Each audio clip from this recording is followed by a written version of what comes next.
آ رہا ہے کہ کچھ لوگ مجھ سے ناراض ہیں. وہ ناراض اس لیے ہیں کہ ان کو ایسا لگتا ہے کہ مروہ کے فادر کو بلا کے میں نے ان کے ساتھ کچھ ایسے سوال کیے ہیں جو مجھے نہیں کرنے چاہیے تھے. سب سے پہلے تو میں معافی مانگنا چاہوں گی. میں آپ لوگوں کو ناراض نہیں دیکھ سکتی.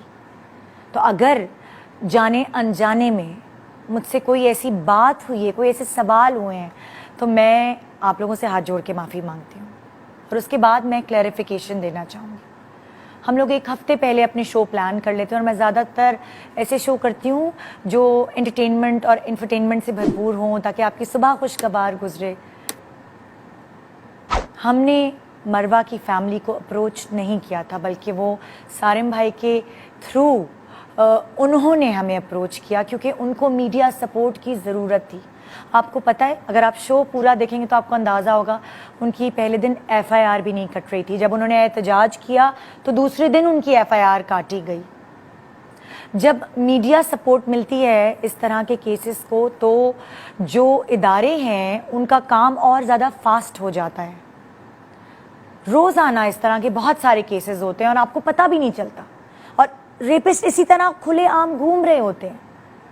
لیکن مروہ کی فیملی کی ریکویسٹ کے بعد مجھے لگا کہ سارے کام چھوڑ کے, سارے پروگرامز چھوڑ کے اس وقت مجھے ان کو سپورٹ کرنا ہے. اور خدا گواہ ہے, یہ کسی TRP کے لیے نہیں کیا, کیونکہ ہمارا انٹرٹینمنٹ شو ہے, نیوز شو نہیں ہے. ہماری TRPs آتی ہیں ہنگامے والے شوز سے. یہ والے شوز تو مجھے اتنا ڈپریس کر دیتے, مجھے اتنا اداس کر دیتے. میں خود ایک ماں ہوں, مگر اس وقت مروہ کی فیملی کو میری سپورٹ کی, میرے چینل کی, میرے اس پلیٹ فارم کی سپورٹ کی ضرورت تھی.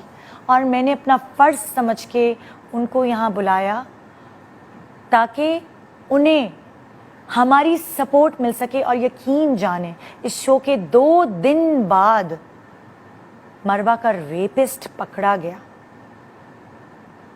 اس فیملی نے مجھے بہت دعائیں دی. اس کی ریزن یہ ہے, یہ رکشا چلاتا ہے, ڈیلی ویجز کا کام کرتا ہے.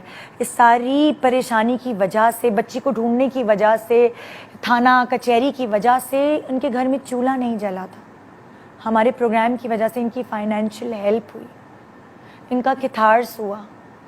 رو رو کے مروہ کی دادی نے بددعائیں دی. میں ان کی فیملی کو, مروہ تو واپس نہیں کر سکتی تھی, لیکن جو تسکین ان کو ملی جب ریپسٹ ان کے ہاتھ میں آیا, اس کی گردن ان کی گرفت میں آئی, یقین جانے یہ لوگ مجھے دعائیں دے کر گئے ہیں. مگر پھر بھی جانے انجانے میں انسان ہوں, مجھ سے غلطی ہو سکتی ہے. میرے منہ سے کچھ غلط نکل آیا, میرے بھی حواس باختہ ہو سکتی ہوں, کچھ جانے انجانے میں کچھ غلط بول گئی, تو پلیز مجھے معاف کر دیں. میں انسان ہوں نا, مجھے تھوڑا سا مارجن دیں. میں تہہ دل سے آپ لوگوں سے معذرت کرتی ہوں, اور کوشش کروں گی آئندہ اور بھی زیادہ پھونک پھونک کے قدم رکھوں. مجھے معاف کر دیں.